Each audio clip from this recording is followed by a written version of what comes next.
शं वरुणः शन्नो भवत्वर्यमा शन्न इन्द्रो बृहस्पतिः शन्नो विष्णुरुक्रमः ॐ शान्ति शान्ति शान्तिः।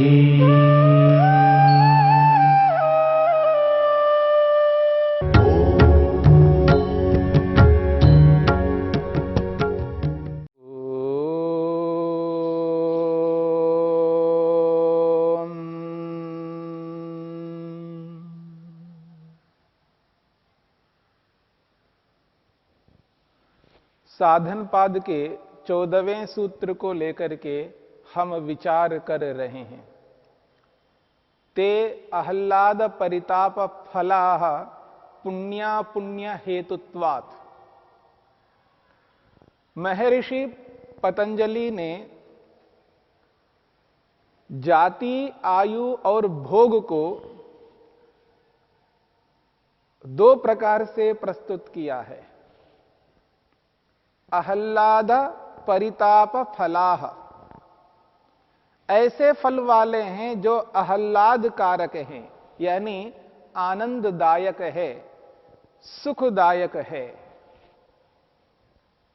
और ऐसे ये फल हैं जो परिताप फल वाले हैं, यानी दुखदायक हैं। जाति, आयु और भोग, ये तीनों फल दुख देने वाले होते हैं, परिताप देने वाले होते हैं।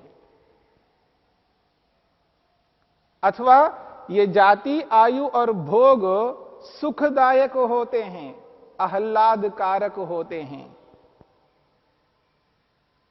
ऐसा क्यों? क्योंकि कहा है पुण्या पुण्य हेतुत्वात्, पुण्य के कारण से और पाप के कारण से, अपुण्य के कारण से।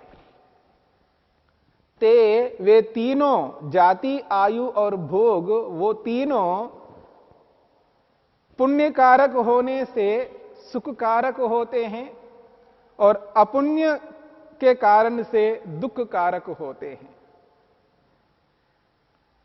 इसलिए महर्षि वेदव्यास ने इस सूत्र की व्याख्या करते हुए स्पष्ट किया है। ते का अभिप्राय है जन्म आयु भोगाः, जन्मायुर्भोगाः पुण्य हेतुकाः सुख फलाः, ऐसा अर्थ किया है।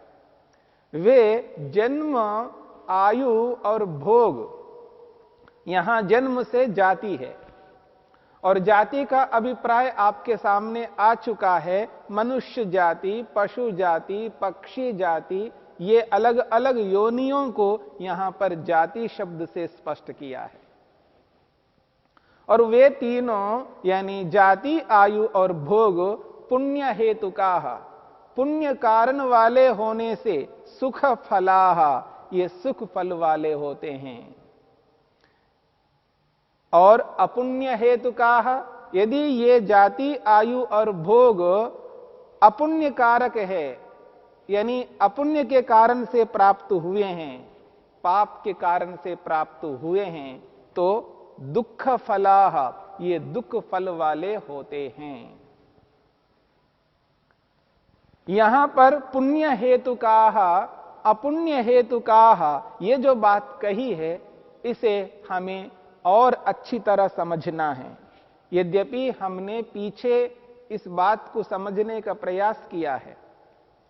कोई यहां यह समझे कि पुण्य कारक होने से सुख फल वाले होते हैं, यानी पुण्य हेतु वाले हैं, पुण्य कारण वाले हैं, यानी पुण्य कर्म वाले हैं, तो यहां पुण्य कर्म बहुलता के कारण से हैं। क्योंकि पुण्य कर्माशय, केवल पुण्य कर्माशय से जाति, आयु, भोग नहीं मिला करता। केवल अपुण्य कर्माशय से जाति, आयु और भोग नहीं मिला करता।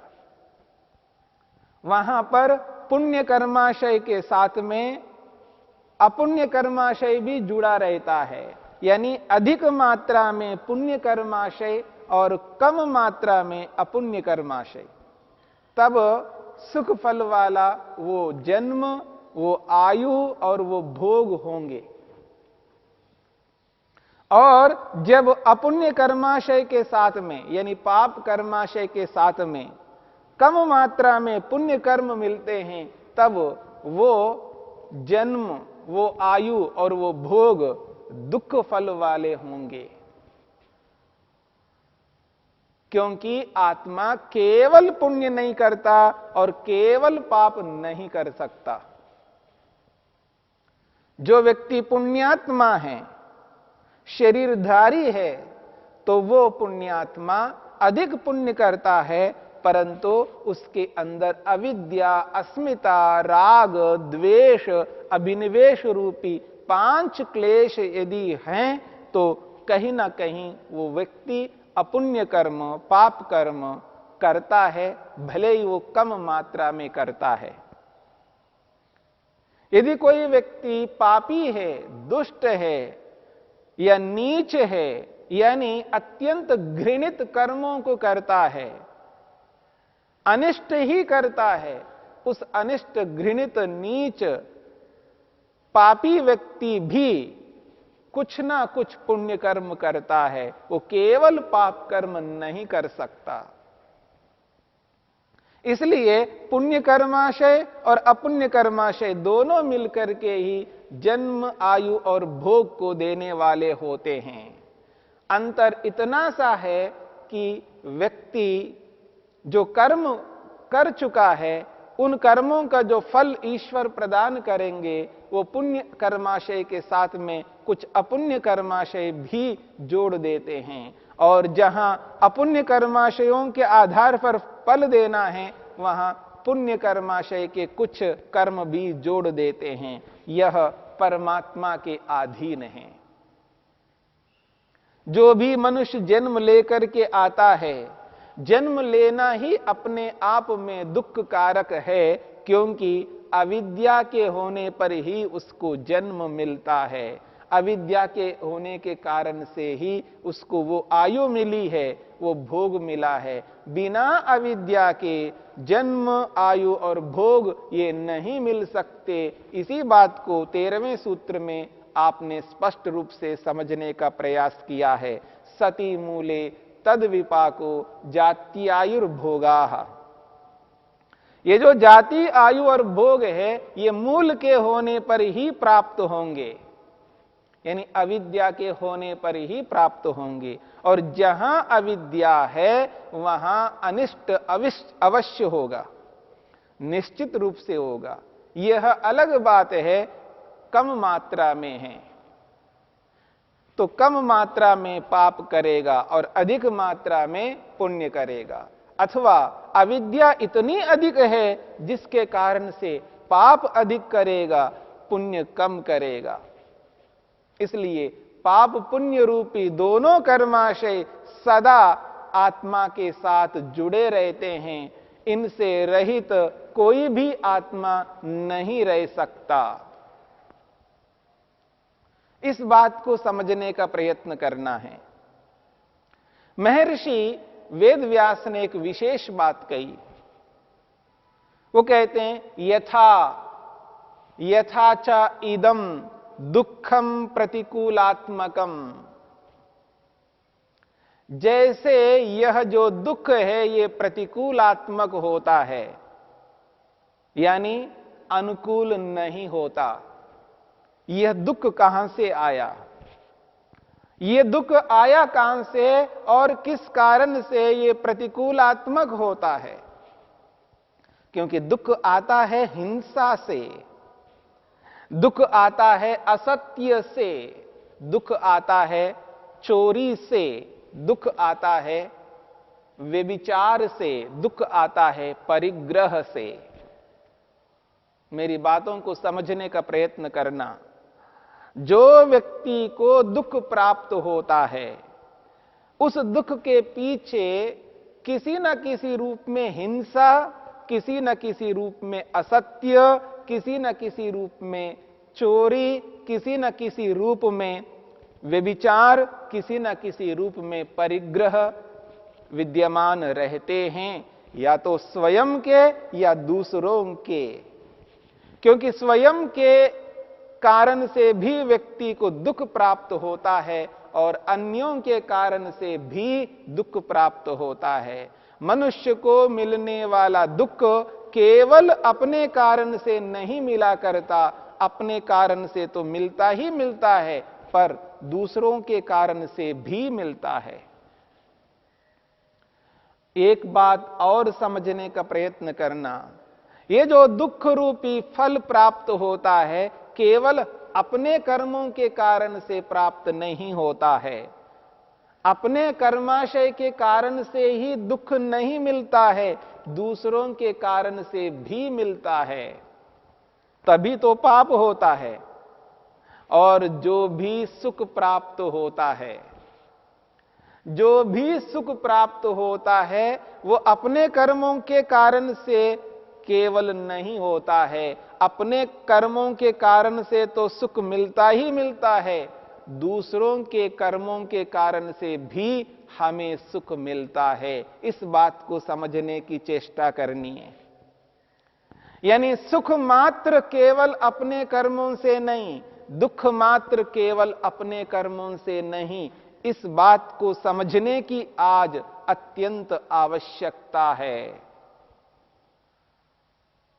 व्यक्ति यह अनुभव करता है जो भी सुख मिला है मेरे अपने कर्मों के कारण से। विशेषकर व्यक्ति यह अनुभव करता है जो भी दुख मेरे को मिल रहे हैं उन दुखों का कारण केवल मेरे कर्म हैं। ऐसा कभी नहीं समझना चाहिए। यदि केवल मेरे कर्मों के कारण से है तो जो दुख देने वाले हैं उनको हमें दंडित नहीं करना है। मेरी बात को समझने का प्रयत्न करना। यदि किसी ने एक्सीडेंट करके मेरे को दुख पहुंचाया है और ये जो दुख मेरे को मिलना था ये तो निश्चित था, मिलना ही था, क्योंकि इसके ऐसे ही कर्म थे। अर्थात वो जो दुख मिलना था वो किस आधार पर मिलना था। यदि ईश्वर ने ऐसी व्यवस्था की है, वो दुख मेरे को जो मिलना है वो मेरे कर्मों के कारण से मिलना है, और ईश्वर ने ऐसी व्यवस्था की, तो जिसने एक्सीडेंट किया है, जिसने दुर्घटना की है और जिसके माध्यम से मेरे को ये दुख प्राप्त हुआ है, उसको मैं दंडित करने की चेष्टा नहीं कर सकता। उसको तो धन्यवाद करना होगा, उसकी बहादुरी होगी यदि ये जो दुख है वो मेरे कर्मों का फल होता। परंतु पूरा व्यवहार, पूरा संसार इस बात को स्वीकार नहीं करता है। ये प्रत्यक्ष के विरुद्ध है। जो भी दुख मेरे को दूसरों से मिलता है वो दुख मेरे कर्मों के कारण से नहीं हो सकता, उनके कर्मों के कारण से है, तभी उसको हम पाप कहते हैं। यदि कोई व्यक्ति मेरे को दुख देता है और उसको मैं यदि अपने कर्म का फल मानता हूं, तो फिर सामने वाले को मैं पापी किस आधार पर कह सकता हूं? पापी तब वो व्यक्ति बन सकता है जब वह व्यक्ति अपनी इच्छा से उस कर्म को करता है, अन्यायपूर्वक करता है, तब वह व्यक्ति उस कर्म को करके पापी बनता है और इस कारण से उस व्यक्ति को दंड दिया जाता है और हम सब उस व्यक्ति को दंड दिलाने के लिए प्रयत्न करते हैं। यदि हमारे कर्मों का फल होता तो हमें उसे पुरस्कार करना चाहिए, क्योंकि वो ईश्वर का दूत है, ईश्वर ने भेजा है। ऐसा कभी नहीं हो सकता। इसलिए हमें प्राप्त होने वाला दुख केवल हमारे कर्मों का फल नहीं होता। हां, हमारे कर्मों का फल भी होता है और दूसरों के द्वारा अन्याय किया हुआ भी होता है। रही बात ईश्वर जो हमें दुख प्रदान करता है, वह ईश्वर सर्वशक्तिमान है, उसको किसी का सहयोग आवश्यक नहीं है। ईश्वर स्वयं सक्षम है, अपने कार्यों को करने में समर्थ है। सर्वशक्तिमान होने के नाते वो किसी का सहयोग नहीं लेता, किसी को माध्यम बना करके वो दुख नहीं देता, ईश्वर स्वयं देता है। इसलिए जो दूसरे लोग मेरे को जो दुख दे रहे हैं वो अन्यायपूर्वक दे रहे हैं, उनकी स्वतंत्रता के कारण से दे रहे हैं, इसलिए वो पाप करने वाले बनते हैं, इसलिए उनको दंड दिया जाता है। इसलिए मेरे को दूसरों से मिलने वाला दुख मेरे कर्मों का फल नहीं है। ठीक इसी प्रकार से दूसरों से मिलने वाला जो सुख है वो भी मेरे कर्मों का फल नहीं है। दूसरे लोग जो मेरे को सुख देंगे वो उनके कर्मों के कारण से मेरे को मिल रहा है, वो परिणाम है, वो फल नहीं है। इसलिए वो पुण्य करने वाले बनते हैं। यदि मेरे कर्मों का फल वो सुख दे रहे हैं तो वो पुण्य, उनका पुण्य नहीं बनेगा, वो तो केवल सहायक है। यदि मैं अपने साथ में रहने वाले व्यक्ति को कहता हूं, लो ये फल है, इस व्यक्ति को दो, मैं नहीं दे सकता, मेरे हाथ बंधे हुए हैं या मेरे हाथों में कुछ ऐसी स्थिति है मैं नहीं दे सकता, देखो ये मेरा बैग है, इसमें से एक फल निकाल करके सामने वाले को देखो, केवल एक वो माध्यम है। पर उस कर्म का फल मेरे को मिलेगा, मैं दिला रहा हूं उस व्यक्ति, वो देने का साधन अवश्य है, और देने का साधन होने के नाते उसको भी कुछ मिलेगा, वो साधन के रूप में मिलेगा, पर उस कर्म का फल तो मेरे को मिलेगा, क्योंकि मैंने उसको दिया है, वो मेरा स्वामित्व था, मैं अपने स्वामित्व का त्याग किया है, मैंने उपकार किया, बस केवल मैं नहीं दे सकता अपने हाथों से, मेरे हाथ बंधे हुए हैं अथवा मेरे हाथों में ऐसी स्थिति है मैं नहीं दे पा रहा हूं, तो वो सामने बगल में खड़ा हुआ व्यक्ति है, उसके माध्यम से मैं दिला रहा हूं। इसलिए बाहर से दूसरों से जो मिलने वाले दुख या सुख वो सब हमारे कर्मों के फल नहीं होते हैं। और ये जो दुख है ये दुख प्रतिकूलात्मक ही होता है। इसलिए महर्षि वेदव्यास कहते हैं, यथा च इदम दुखम प्रतिकूलात्मकम, ये जो दुख है ये प्रतिकूल स्वरूप होता है, ये अनुकूल कभी नहीं होता, ये हमारे लिए रुचिकारक नहीं होता, आकर्षित नहीं कर सकता। दुख तो विकर्षण पैदा करता है, दुख अरुचि उत्पन्न करने वाला होता है, दुख से मनुष्य को, आत्मा को अरुचि उत्पन्न होती है, दुख के प्रति प्रवृत्ति नहीं होती है, दुख प्रतिकूलात्मक स्वरूप होता है। इस बात को समझने की आवश्यकता है। इसलिए महर्षि वेदव्यास कहना चाहते हैं, दुख प्रतिकूल स्वरूप है, प्रतिकूलात्मक है।